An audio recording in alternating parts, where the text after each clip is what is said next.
All right, hello and welcome to Southern College of Optometry's January webinar on financial aid and budgeting in optometry school.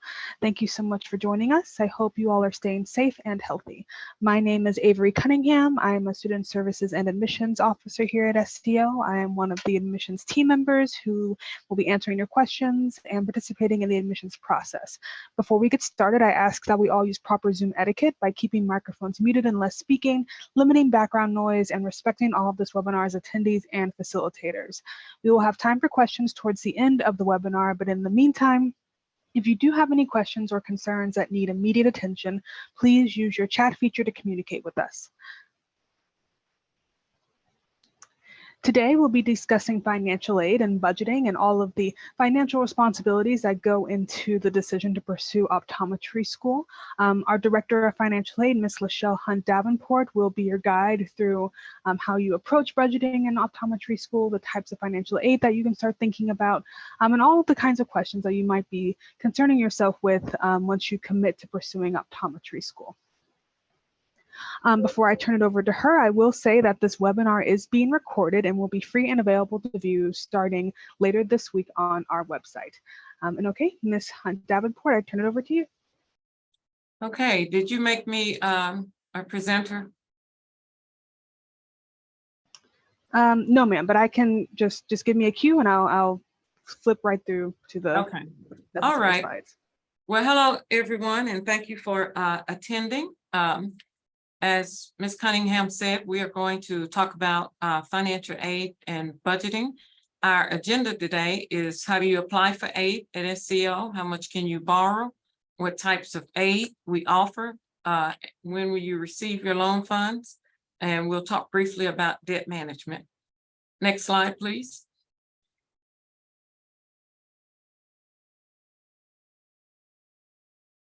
So there are some documents that are required. FERPA form. The FERPA is the Family Educational Rights and Privacy Act.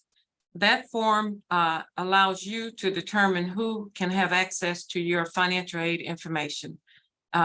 So we have a form on our website called Net Partner, and you can determine who you want to have access to that information. There's also the rights and responsibilities form, and that tells you the requirements for accepting and paying back your aid. That's also on the Net Partner website.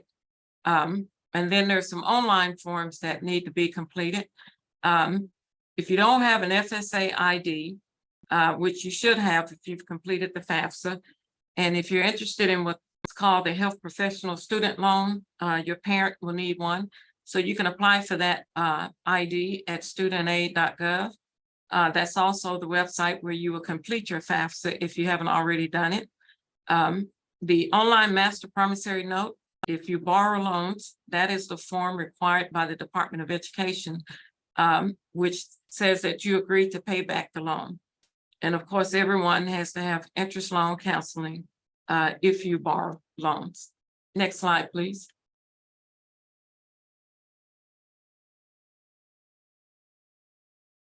How much can you borrow? So right off the bat, what I will tell you is this information you're looking at is based on the current budget 2022-20-23. The budget, we're waiting on the tuition rates for the budget. They should come in sometime this week or early next week. So what you see on this slide may not be the same, especially if the budget increases. So right now, the non-regional tuition is $39,058. You pay that amount whether you enroll 2 semesters or 3. And then we have what we call regional seats. And those are students who earn what's called a contract seat. And if you attended the new student luncheon, where we discussed financial aid and housing, we talked about contract seats. Those are for students who are receiving contract seats. At this time, we don't know if health insurance will increase or stay the same. So what you see now, I just want to emphasize, may not be the same by the time you start school. What will remain the same is, as a first-year student, you are enrolled for 8 months. So your semesters are fall and spring. Next slide, please.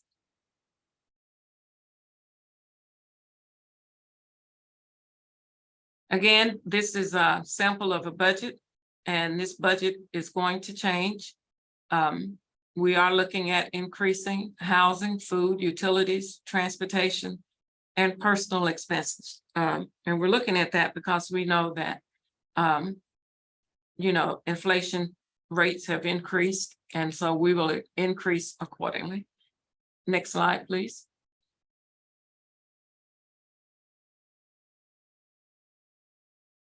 So the maximum amounts you can receive in a loan, let's start with what we call the most desirable, is the health professional student loan. That loan, the maximum rate for this year that you can receive in that loan is $8,090. That amount may change for the 23-24 school year. Again, we're in the process of creating budgets now. And this loan requires parental information on your FAFSA. So if you haven't completed your FAFSA and you're interested in this loan, you need to do that as soon as possible, because we're going to cut that off in terms of determining eligibility probably this week. There's also the direct Stafford unsubsidized loan. As a first-year student, the maximum amount you can receive in that is $40,500. Then you have the direct graduate plus loan, and it's based on the cost of attendance, and it requires a credit check. And I'm going to go a little more in detail with each one of those loans as we progress through this webinar. Next slide, please.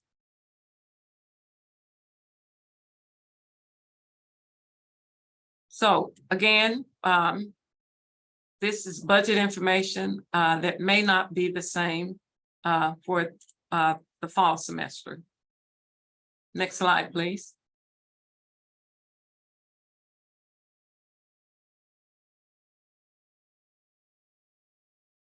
What if I need more money?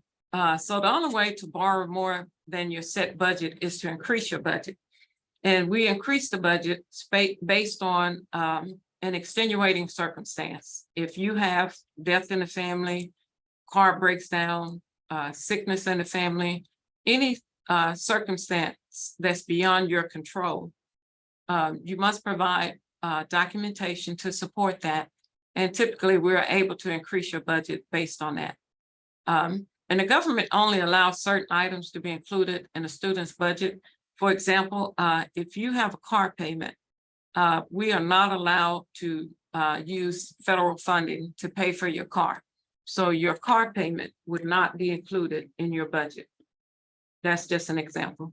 And this next bullet shows you what things can be included: auto insurance, auto repairs, medical expenses, a computer. And those things that can't be included, I mentioned auto payments, credit card payments. If you have a dog and your dog needs grooming, your student loans, federal aid cannot pay for your pet's grooming.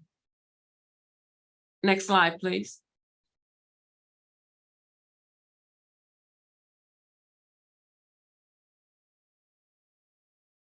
So I mentioned we would talk a little more in detail about the different types of loans. Again, the health professional loan, the interest rate on that is 5%. You have a 12-month grace period. There's no interest accruing until after the grace period is up. It's need-based, and parental information is financial information is required on your FAFSA.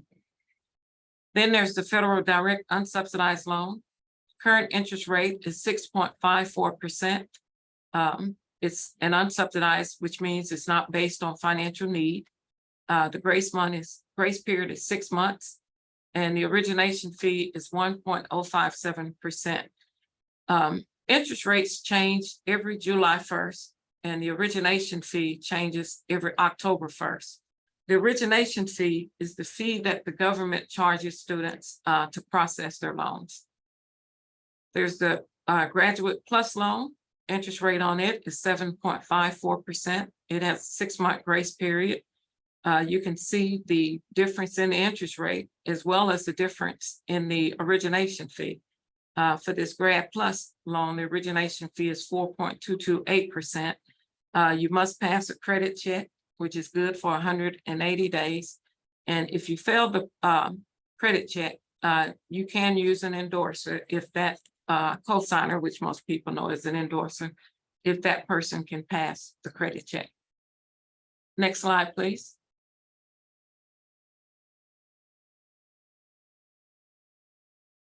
We do have work study positions. Ms. Del Rita, do you want to talk about the work study for a second? Yes, the pay ranges is from $15 to $19 per hour, and it is based on your need. You're paid monthly, once a month, either electronically direct to your bank account, or you could be paid by check. We can make that arrangement also. Community service right now has been halted due to the pandemic. Hopefully we'll get that up and running again. And actually tutoring on campus is $19 an hour. So that's something to look forward to. And if you are eligible for work study, please contact the financial aid office and we can get that up for you. Next slide, please.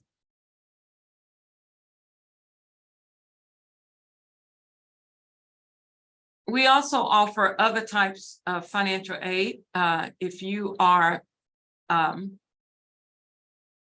the recipient or the dependent of a veteran, you may be able to use any leftover veteran benefits that person has. There are military scholarships. There's the Indian Health Service scholarships. There's the Arkansas Loan Forgiveness Program and the North Carolina Loan Forgiveness Programs. You would have to check with each of these organizations to determine if you qualify for those additional funding. Next slide, please.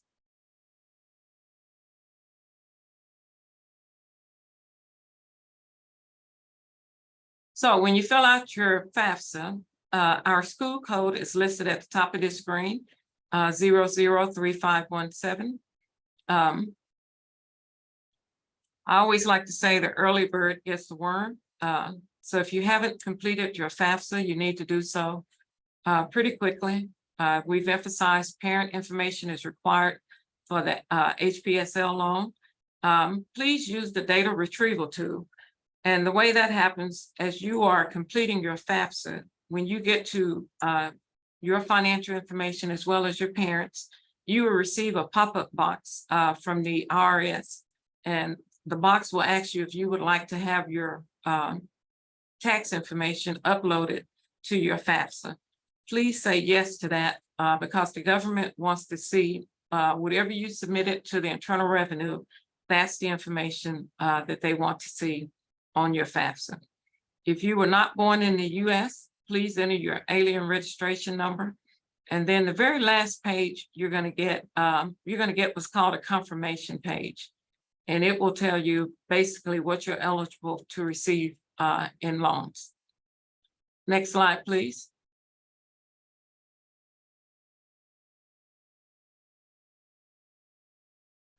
So how do you receive your money? You will receive an award letter via email. And that award letter will tell you how much you qualify for. We will send instructions on how to accept your awards through our student portal called Net Partner. That's where you'll see all of your financial aid information.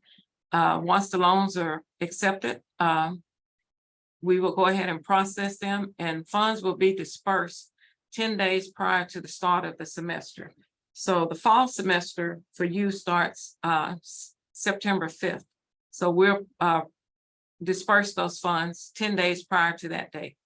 And once, so we actually post the funds, and then our business office, our accounting office, will credit the funds to your account, and any leftover funds will be considered a refund, and they will process that and transmit it to your checking account on file.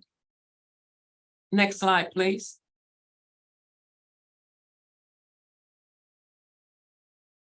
So as you are completing your financial aid, if you're interested in work study, we need a copy of your Social Security card. You can check out what's called the National Student Loan Database System at nslds.ed.gov, and it will show you all the loan balances, everything you borrowed as an undergraduate, and that's to help you keep track of how much you're borrowing. Some apartments want proof of income, so we can create an award letter for you to give to the apartment complex. We'll send out instructions on how to log into NetPartner. And then once you have been awarded, you will accept or decline your awards on the NetPartner website. Next slide, please.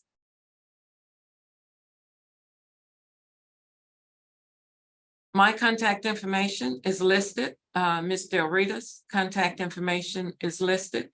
And also, we've listed our 1-800 number, the office number, and the fax number if you need to contact via one of those methods. Are there any questions? And I can't see the chat. It looks like there's no questions in the chat.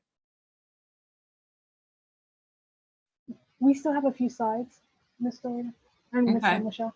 Okay. So I guess this is your debt management information. So what we're doing this year is we're going to counsel with all students on your budget.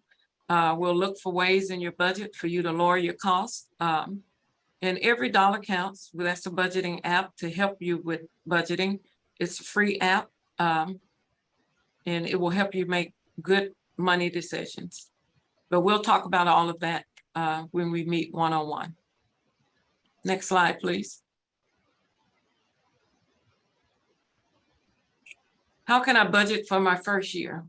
So again, we're working on the budget, and you will have an amount allocated for rent. And so what we advise, in order to stay within your budget, get a roommate or two.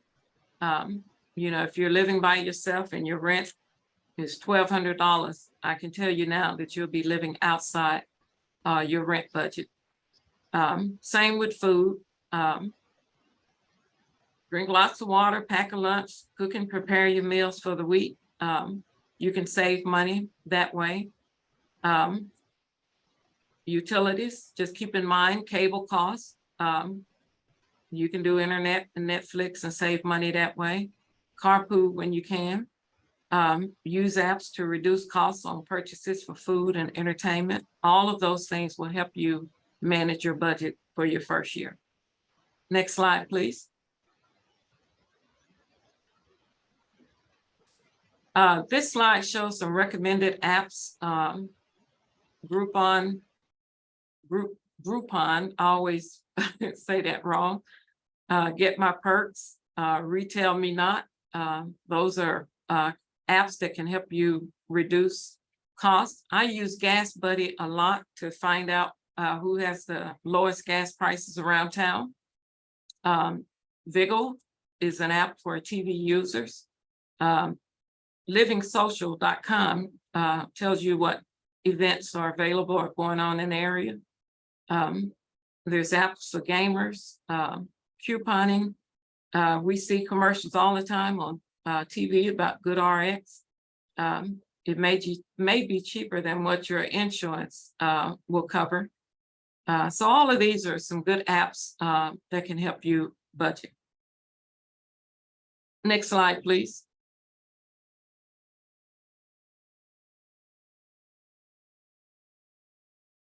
So sometimes it's helpful to talk to second and third year students.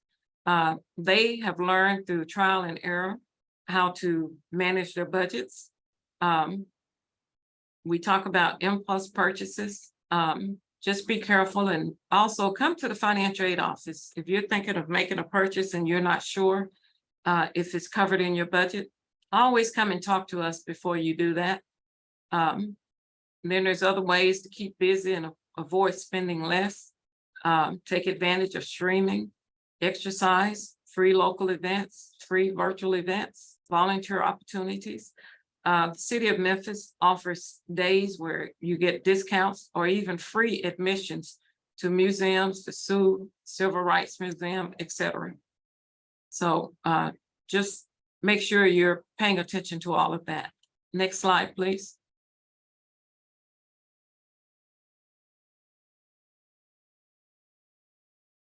Okay, I guess now I'm at the question piece. So if you have any Yes, questions. we'll go ahead. Yes, we'll go ahead and open the questions. You can use the chat feature at the bottom of your screen. There's also something called a Q&A feature that functions pretty much the same way as chat. Either way, we should be sure to see your questions. So yes, just let us know.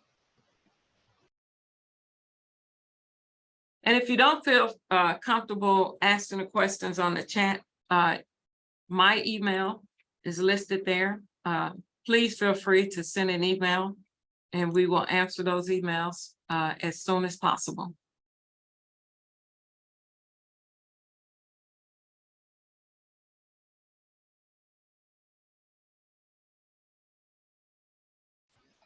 All right, I'm not seeing any questions right now. Give it a couple of seconds.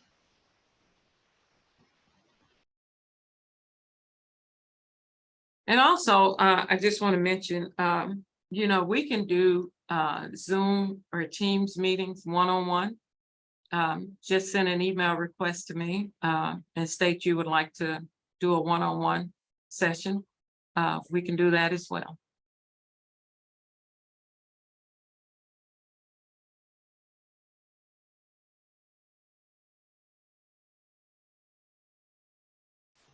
Alrighty, it doesn't seem like we have any questions, but as Ms. Hunt Davenport said, please feel free to reach out to her or Ms. Branch or anyone in our financial aid department with any questions. Even if you reach out to us here in admissions, we'll be more than happy to connect you with financial aid so you can get all of your questions answered. Well, thank you so much for taking the time to be with us here today. I know we've covered a lot of information, but I hope this experience has been of assistance as you start on your optometric journey. Our next webinar will be in February discussing SCO student resources and services, where the director of our Diversity and Inclusion Initiative and our director of academic affairs will speak about all the different ways we support students and encourage students and motivate students here at SCO, whether that be academically or with their emotional and mental health. If you have not done so already, I invite you to request more information by signing up for our inquiry form. You will receive a personal advisor and a personal brochure with information relevant to your goals and experiences. The registration information for our next webinar in February will be up on the website later this week. Thank you so much, Ms. Hunt Davenport and Ms. Branch, for sharing your time and experiences, and a special thank you to all of our attendees who have joined us live. We hope to see you all at the next webinar in February, but in the meantime, have a great rest of your week and take care. Thank you, Ms. Cunningham, and we appreciate the invite. Thank you. Have a great day.